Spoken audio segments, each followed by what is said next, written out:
Сәлеметсіңдер ме, балалар? Здравствуйте, ребята! Добро пожаловать на урок русского языка и литературы.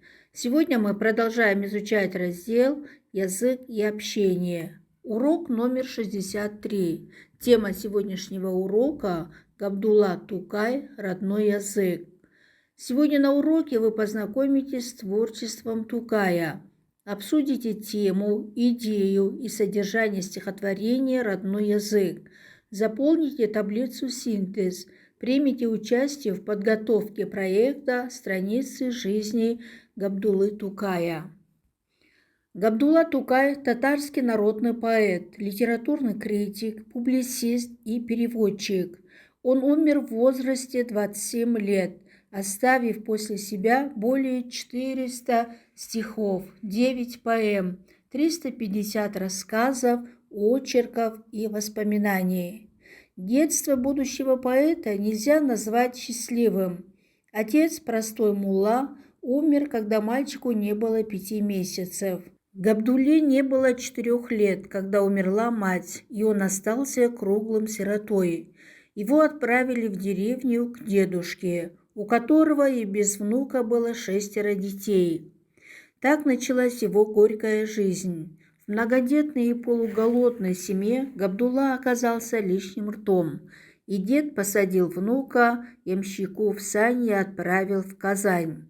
Несколько лет Габдулла скитался по разным семьям, пока его не забрали родственники из Уральска.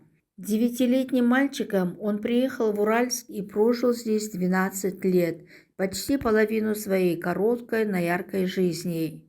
Здесь он получил образование, выучил русский и арабский языки, сделал первые шаги в поэзии и журналистике. Занимался переводами с русского на татарский. Именно в Уральске он стал зрелым поэтом и вернулся в родные края известным мастером слова. Поэт выступает защитником прогресса и равноправия народов. Родной язык для него – это голос любимой земли и матери. Значение Габдуллы Тукая для татарского народа огромно. В своей национальной культуре он занимает то же место, что и Пушкин в русской, а Абай в казахской культуре. Упражнение номер 1. Ответьте на вопросы. Первый вопрос. Почему детство будущего поэта нельзя назвать счастливым? Потому что он рано потерял родителей и скитался по разным семьям. Второй вопрос. Как вы понимаете смысл предложения «Так началась его горькая жизнь»? Жизнь Тукая не была легкой и счастливой. Третий вопрос. Объясните смысл выражения «оказался лишним ртом». Потому что в многодетной и полуголодной семье пришлось кормить еще одного человека. Четвертый вопрос. Где Тукай впервые осознал чувство любви к народу и родной земле? В городе Уральске. Пятый вопрос. Какова тематика стихотворений поэта? Родной язык, народ. Шестой вопрос. О чем говорят последние строки текста?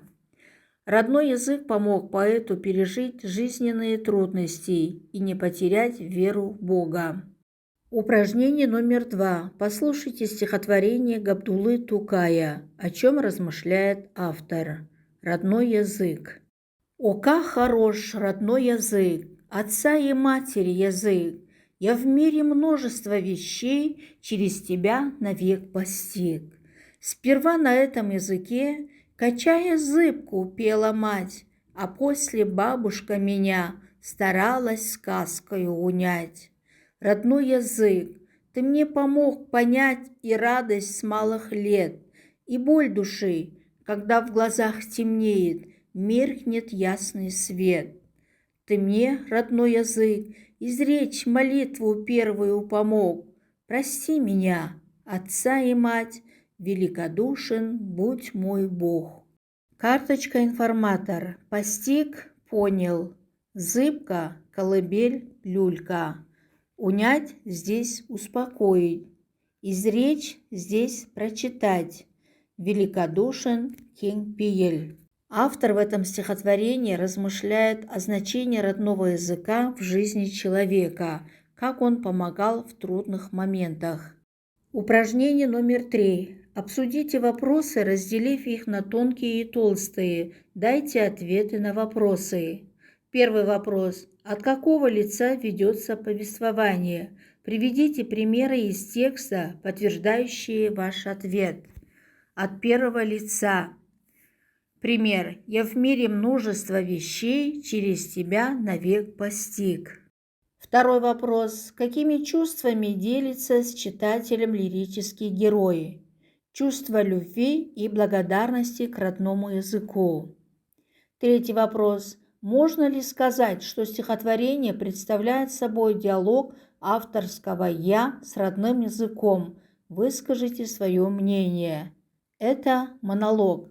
Автор обращается к родному языку. Четвертый вопрос.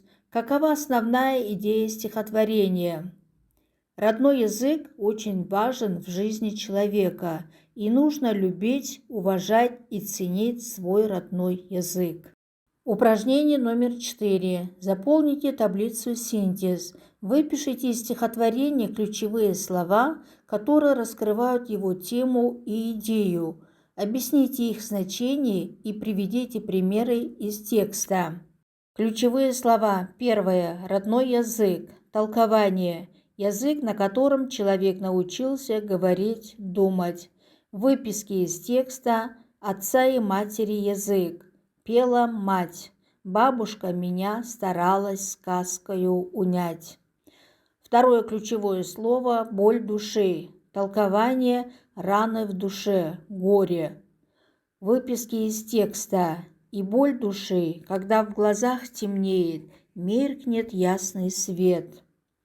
Третье ключевое слово – отца и мать.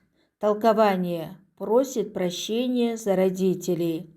Выписки из текста «Прости меня, отца и мать, великодушен будь мой Бог». Упражнение номер 5. Определите количество местоимений в стихотворении. Выпишите их, укажите их разряд, с какой целью автор их использует. Я личное, тебя личное, меня личное, ты личное, мне личное, мой притяжательное. Автор их использует, чтобы указать на себя, свое состояние и отношение к языку от своего имени. Упражнение номер 6. Подберите к прилагательному родной однокоренные слова, используя словообразовательный словарь русского языка. Родной – родина, родились, родители, родственник, род, родня.